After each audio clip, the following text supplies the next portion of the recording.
talked about resistance to care. That's a very common dementia symptom. Why are they resistant to care?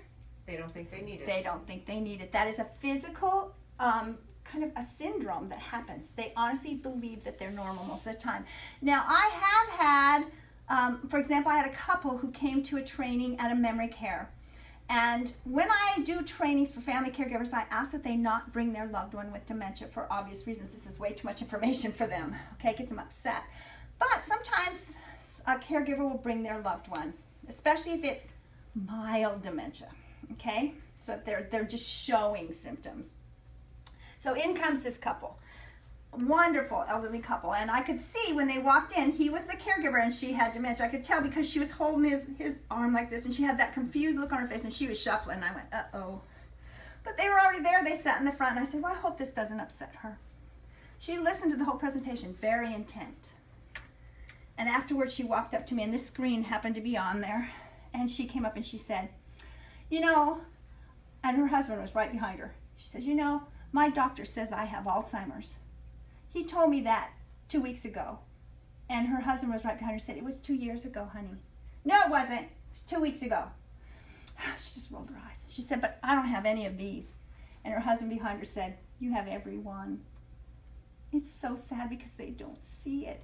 They will hear that word Alzheimer's, but they don't know all this is going on, I promise you. Oh, I have a little memory loss. They'll say that. But they don't know how bad the memory loss is.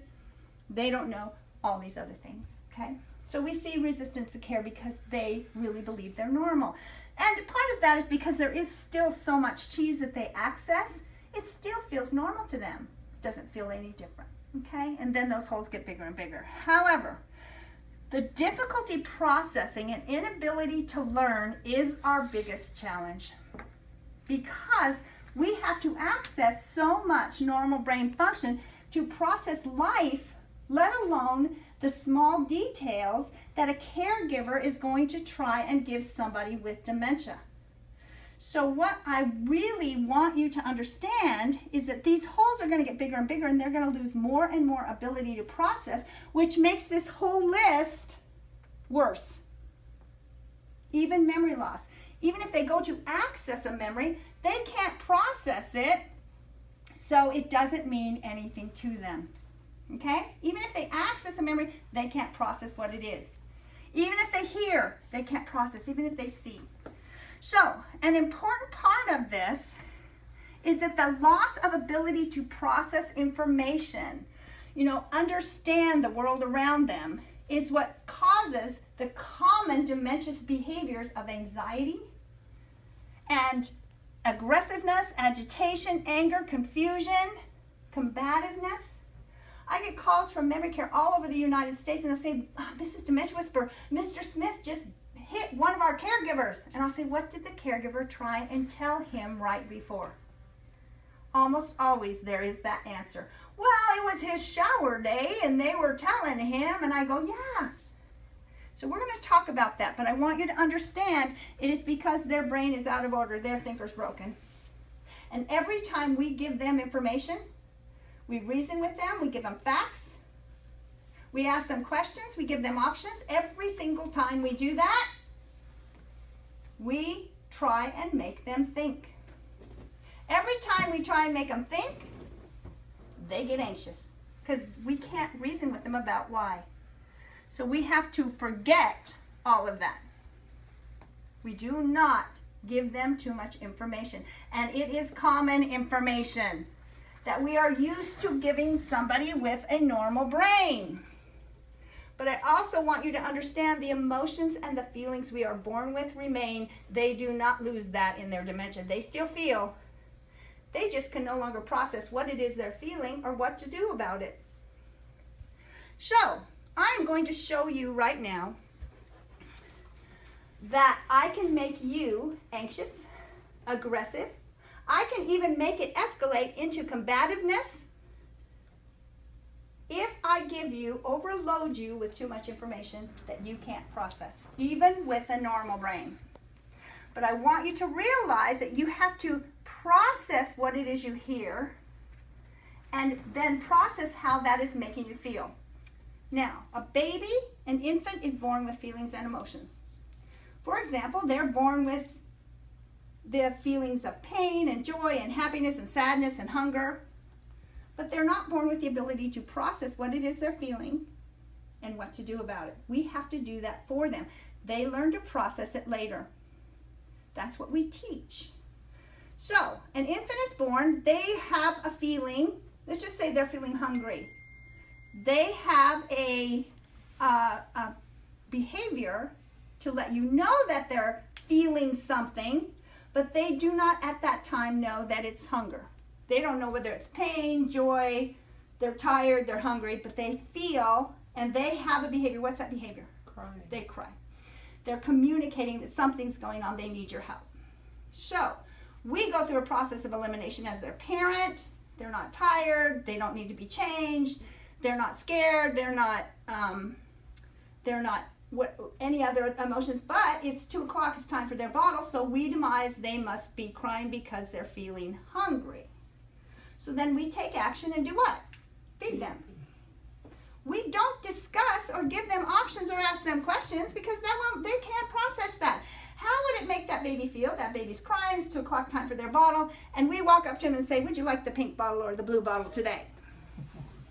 Well, what's wrong with that? Don't we want to give them a dignified questions or options? Doesn't that give them quality of life? No? How are they going to feel? Confused. Yes, what else?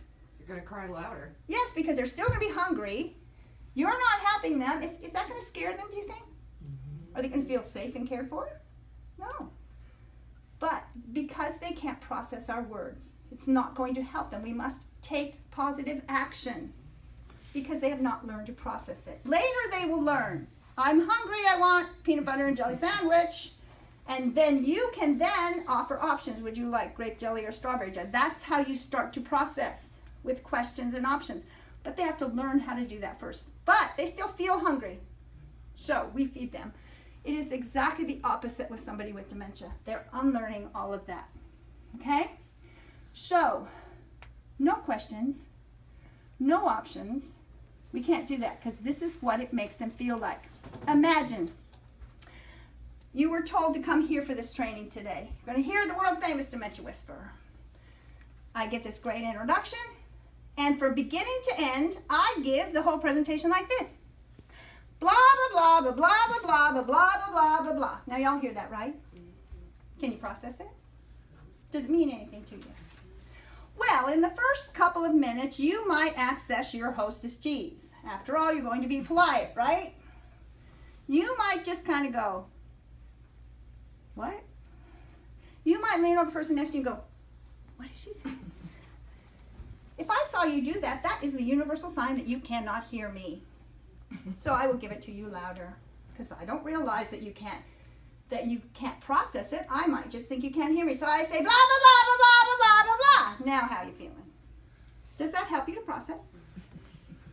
How are you feeling now? Frustrated. Thank you. What else? A little agitated, a little paranoid? Who's this crazy lady? Yes? Do you agree that would be normal? Is that normal for you to feel that way? But you have a normal brain. You can process this. We can talk this out. What if I continue through the whole time? Blah, blah, blah, blah, blah, blah, blah, you want to leave. So I stand in front of the door. This is important information. I'm going to give you more information. Blah, blah, blah, blah, blah, blah. And I don't let you go out. Now how are you feeling? What if I get in your face, no matter how nice I am, I'm spitting all over you, I'm holding your arm, blah, blah, blah, blah, blah. What do you want to do with me? Pushing away. Yes. You want me to go away. Even though you can reason, that is your first instinct to make me go away. Would you maybe say something like, leave me alone, stop talking, I don't understand you. You might say that. What if you couldn't say that? But you still felt exactly what I'm talking about. I want you to step into the shoes of someone with dementia and realize that life sounds like that to them. And then we make the mistake because we think we're helping them by asking them common questions, giving them information that someone with a normal brain responds to without thinking about it. So Cindy, you are my You just say, you're my mom. That would be very wonderful. You're very young. I'd be very honored, but you have dementia. I am there to take care of you as your daughter. So I'm going to want to have that common interaction with you. I just made you dinner because it's gotten difficult for you to do that. So I came over to make you dinner. Now I want to communicate with you like I did always before the dementia. So I'm going to walk up and I'm going to ask you a common question. Mom, I've just made dinner. Would you like to come eat? No. That is the common dementia answer we get. Why? What did she just hear? Blah, blah, blah, blah, blah. What does she want me to do? Blah, blah. Go away. Go away. Don't bother me. I don't get that. No. She says no. I hear this all the time. But Mom says she's not hungry. Okay, so do that for me because I'm going to show you what most caregivers do because this is how we're trained until you know this information. Mom, would you like to come to dinner? You are going to respond and say, no, I'm not hungry. Okay, so I'm going to correct her because we think we should. Mom, would you like to come to dinner? No. Are you hungry? No. Well, Mom, I know you're hungry because you haven't eaten since noon. What is she hearing right now? Blah, blah, blah, blah, blah. How am I making her feel? Anxious. More anxious. More anxious. And it is as simple as this. I want you to remember, every time I ask her a question, I'm making her think. Why don't I want her to think? She's old. She can't feel Her that. thinker's broken. That's it. Her thinker's broken. Stop making them think. Think for them. I know that's so weird. Family members resist this so much. What? That's not very dignified. Is it dignified to make them anxious? Is it dignified for them to isolate themselves because they can't understand the world? Isn't it more dignified? Tell me, Cindy, how does this feel if I just simply do this? Come with me. And everything's ready. I didn't explain anything to her. I just took a positive action. I stopped talking and we just did it together. My energy just pulled her in. I want you to approach every situation calm, confident, patient, and present in the moment. Do not expect them to respond. Do not expect them to process what's going to happen. Well, this way to the kitchen. Too much information.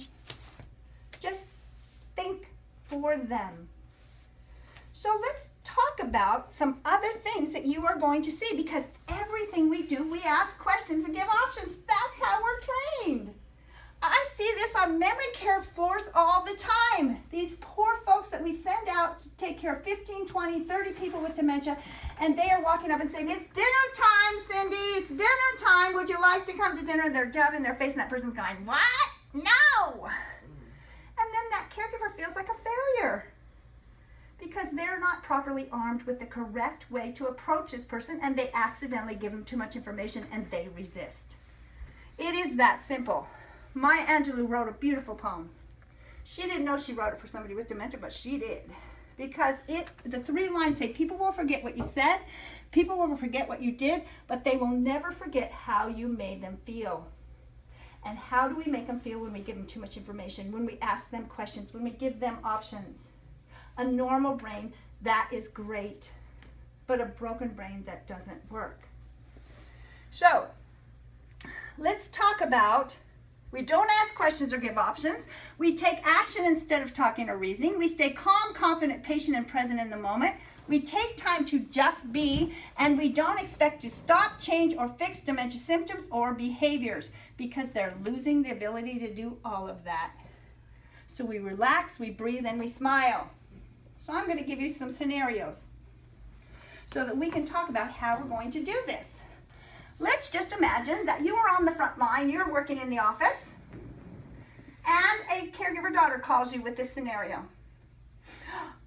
Mrs. Comfort Keepers, this is so difficult. I've moved in with my dad, and he has some dementia. I had to move in with him because we lost Mom a few years ago, but he's living in this house, and he doesn't want to move out of his house, so I just moved in to help him. He's not taking a bath regularly. He's not fixing meals, so I'm going to do all that for him. But, you know, he still has some function, so his dementia's not that bad. For example, up until recently, he's been able to have the normal function of continence. You know, he knows when he has to go to the bathroom. He makes his way to the bathroom. But now there's this weird thing that's happening in the middle of the night. Mrs. Comfort Keepers, I need some help with this because, you know, his bed is here, and then right in his room, there's the door to the bathroom and the door to the closet. And before, recently, he got up in the middle of the night several times, had to go to the bathroom. He'd walk into the bathroom, he'd use the toilet.